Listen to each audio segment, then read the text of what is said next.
E o assunto ganhou muita repercussão essa semana, pois a cantora Anitta revelou ter o diagnóstico da doença após 9 anos de muitas dores. E a gente convidou a médica ginecologista Graciela Machado para conversar sobre esse assunto importante. Boa tarde, seja bem-vinda ao nosso Ver Mais. Tudo bem, doutora? Tudo bem, tudo jóia.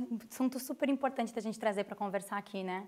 Afinal, são 15% quase das mulheres que sofrem junto com a Anitta desse desconforto pélvico, dessa dor pélvica tão chata que é a endometriose. Doutora, eu fiquei muito surpresa quando a Anitta disse que levou 9 anos para esse diagnóstico e ela relatou dores, né? Ela está ali trabalhando, fazendo coreografias e sofrer de dores, às vezes namorando.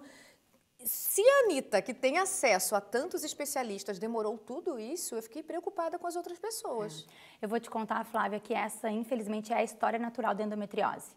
Costuma ser bem assim, um diagnóstico bem demorado, mais de 9 anos até a paciente conseguir ter definitivo esse diagnóstico. É uma doença que começa muitas vezes na adolescência, não é levado tanto a sério, adulta jovem, e a maior faixa de diagnóstico a gente tem entre 25 e 35 anos. Então são aí já quase 10 anos de dor, de desconforto, de atrapalho da qualidade de vida, do namoro, da rotina, de tudo, né? Doutora, então explica pra gente de uma forma bem didática o que é a endometriose e como que acontece no corpo da mulher. Ah, então tá. Eu aproveitei e trouxe uma imagem pra gente acompanhar aqui para eu explicar melhor para vocês. Vamos lá? Então, o endométrio é aquela camadinha interna de dentro do útero. Quem acompanhou o Ver Mais na nossa última quinta pode explicar um pouquinho desse ciclo menstrual, de como que funciona essa camadinha interna dentro do útero, né? Então, fisiologicamente, algumas células efluem pela trompa. Mas a gente não sabe exatamente o porquê, pode ser alguma causa genética, algum fator ambiental, que algumas mulheres, quando esse tecido sai pela trompa e se implanta, ou no ovário, ou em fundo de saco posterior aqui atrás, perto do intestino, perto da vagina, ele acaba causando essa endometriose. E toda vez que a mulher sangra de menstruação, esse tecido como se sangrasse também para dentro da pelve, por isso essa dor intensa, desconfortável durante o período menstrual. Então aqui estão os focos, ó, localizados. Esse tecido sai e se implanta em diversos lugares dentro da nossa pelve. E os médicos acabam confundindo com a cólica normal? Acaba que sendo isso. Acaba sendo confundido, acaba que começa a tratar de não, tá tudo bem, é assim mesmo, já vai passar e não valoriza a queixa da paciente. Eu acho que a principal dica é que elas não se conformem com o tá tudo bem, é assim mesmo. Não é normal sentir dor. Claro que ter cólica durante o período menstrual, que uma bolsinha de água quente resolve, que um analgésico simples resolve, isso faz parte da nossa TPM, da nossa menstruação. Agora, dores incapacitantes que te impedem de ter a tua qualidade de vida, de ir para o teu trabalho, de ir para a tua escola, isso não é normal. E não achem um ponto final no médico que te diz que isso é normal, né? O que acontece muitas vezes é assim, mas eu já fiz milhares de exames. Quais exames? Porque o ultrassom transvaginal não faz diagnóstico, então isso é a grande dúvida. Eu já fiz mais de 10 ultrassom transvaginal e ninguém vê, doutora. Porque o ultrassom transvaginal, para ser visto, ele tem que ser com pesquisa de endometriose, é um ultrassom transvaginal específico. Ou a ressonância magnética, como foi o caso da Anitta, ou então a videolaparoscopia, que é aquele exame mais invasivo um pouco, que bota uma câmerazinha dentro da barriga para conseguir ver melhor esses focos de endometriose. Além dessa dor parecida com a cólica menstrual que a mulher tem todo mês, tem mais sintomas? Sim, a dor para ter relação sexual é bastante comum, né? Dependendo de onde está o foco da endometriose, né? Também a dor para urinar, como no caso da Anitta. Eu já tive bastante paciente com dor para evacuar, porque tinham focos perto do reto. Focos longe, não é tão comum, mas pode acontecer na cicatriz da cesariana, na região umbilical. Então, ainda pode ter focos mais à distância. Não é tão comum, mas ainda pode acontecer. Nosso público está participando. Pode colocar na tela, produção. Luciana, espessamento de endométrio é o mesmo que endometriose? Não, nada a ver. O espessamento do endométrio é o endométrio onde ele tem que estar, dentro da camadinha interna do útero, e um pouco mais espessado que o normal. Geralmente isso é uma observação em casos de mulheres na menopausa, que já deveriam ter o endométrio mais fino e está com ele espessado. E daí tem que investigar, mas não tem nada a ver. A Josi, tive endometriose, sofri muito com dores pélvicas e dores de cabeça. Tive uma ruptura e hemorragia interna, onde precisei retirar o útero. Está compartilhando com a gente o que aconteceu com ela. Ela pode ter tido um endometrioma, quem sabe que essa endometriose dentro do ovário, acabou acontecendo alguma emergência que ela teve que ser submetida a esse procedimento. Eu acho interessante uma observação aqui, que tirar o útero não é um tratamento para endometriose. Então, por mais que a dor seja a cólica ali, quem manda em tudo isso são os ovários. Então, tirar o útero não impede que você tenha um foco perto da bexiga, perto do reto, e não vai doer de cólica, entende? Porque o ovário vai continuar mandando essa informação de menstruação e esse tecido de menstruação vai continuar sangrando dentro da tua cavidade. Doutora, daqui a pouco a gente continua falando sobre o assunto. A gente continua aqui com a doutora Graciela falando de endometriose, né? Porque quando a gente fala dessa doença, muita gente retrata a questão da dor, doutora. A doutora que está ali no consultório, né, tem um contato com muitas mulheres. A gente consegue mensurar o tamanho dessa dor? A gente fala para elas assim, numa escala de 0 a 10, qual é a tua dor? Então, geralmente é perto de 9 e 10, sempre. Aí a gente começa um tratamento, começa a conversar, marca um retorno. Então, naquela escala de dor que tu tava, de 0 a 10, quanto tá? Agora tá em 7, doutor. Então a gente pode melhorar um pouco mais, vamos tentar mais algum tratamento, vamos associar mais alguma mudança. Acho que uma coisa importante da gente conversar na parte de tratamento é associar uma alimentação. A alimentação tem a ver também, porque como a endometriose ela gera um processo inflamatório ali no abdômen, quanto menos a nossa dieta for inflamatória, com menos gordura animal, com menos refinados, menos laticínios, isso tudo melhora também um pouquinho, associado à atividade física. Então, buscar esse perfil alimentar e de boa qualidade de vida vai interferir também nos resultados do tratamento. Quando a doutora faz esse diagnóstico de endometriose, né, essa paciente que não tem ainda indicação de cirurgia, além dessa questão da alimentação, trata com remédio? Trata com remédio. Eu digo, o primeiro degrauzinho acaba sendo os anticoncepcionais, que é uma forma simples da gente bloquear a função do ovário, porque como eu falei para vocês, o ovário que manda em tudo isso. Então, a gente tenta fazer ele não trabalhar.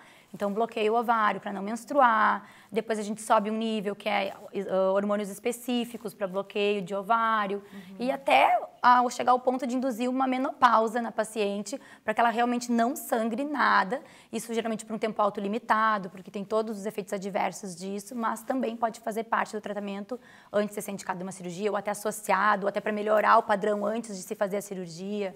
Então, é uma combinação de que realmente cada caso é um caso dentro da endometriose. A gente vai escutar agora o depoimento da Bruna, que tem 37 anos. Ela teve a doença por 14 anos, fez uma cirurgia e vai contar pra gente agora como aconteceu. Só consegui descobrir de fato a doença há 4 anos atrás, quando eu já não suportei mais as dores e tive que ser hospitalizada. Na tomografia, já apareceu que eu estava com endometriose profunda com acometimento no intestino. Por isso as dores muito fortes, por isso a vida que já não tinha mais qualidade de vida devido à grande proporção que a doença já tinha tomado nos meus órgãos. A vontade de viver eu já não tinha mais, porque o receio de acordar e sentir dor, e o medo de dormir e não conseguir dormir porque acordava com dor, tudo muda. Dia 31 de maio de 2022 fez 1 ano que eu fiz a cirurgia e graças a Deus, graças o profissionalismo de toda a equipe médica que me operou, que foram excelentes profissionais, eu posso dizer que há 1 ano eu nasci de novo. Quem sofre de endometriose não é brincadeira. Dê apoio, dê o carinho e que todos os médicos dê atenção, porque quem sofre não sofre só da doença, sofre do psicológico também e de tudo um pouco mais.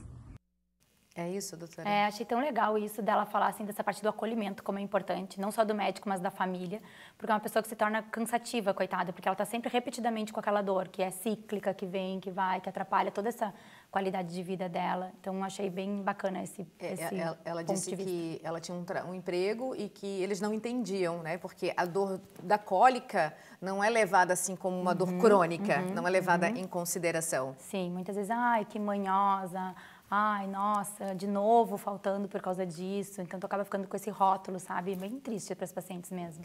A gente tem mais um depoimento agora da Carol e a gente vai escutar o que aconteceu com ela. Há cerca de 11 anos eu descobri a doença, logo após a minha 2ª gestação, onde eu passei pela minha primeira videolaparoscopia.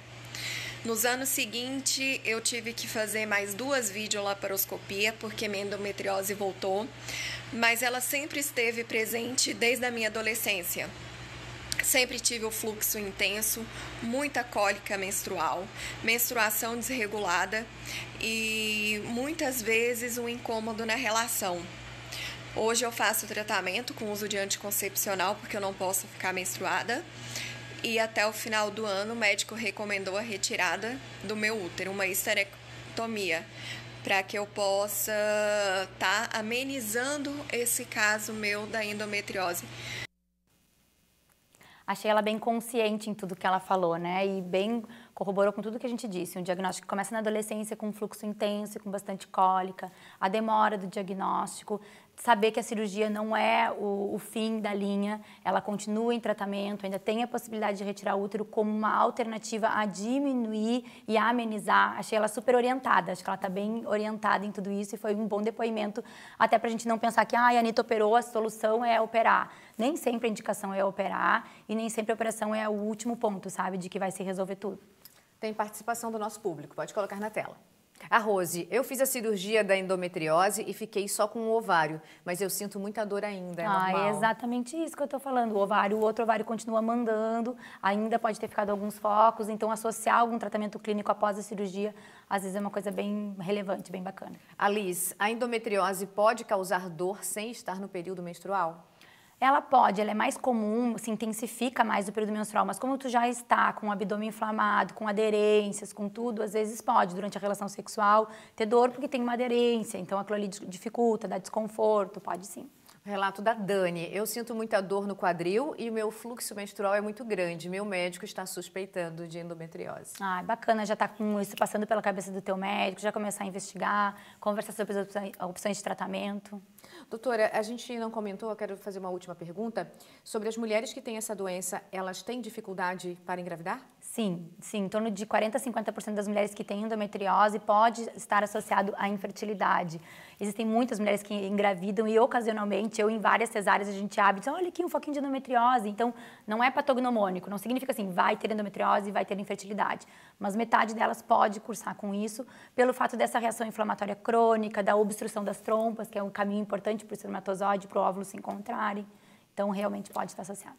Você que participou, foram muitas perguntas. Você que ainda tem dúvida, faz o seguinte, vai lá no Instagram da doutora Graciela, que é o doutora Graciela Machado, é bem fácil de encontrar e a doutora responde. Combinado, doutora? Combinado, já está a caixinha aberta lá, estou esperando vocês. Obrigada.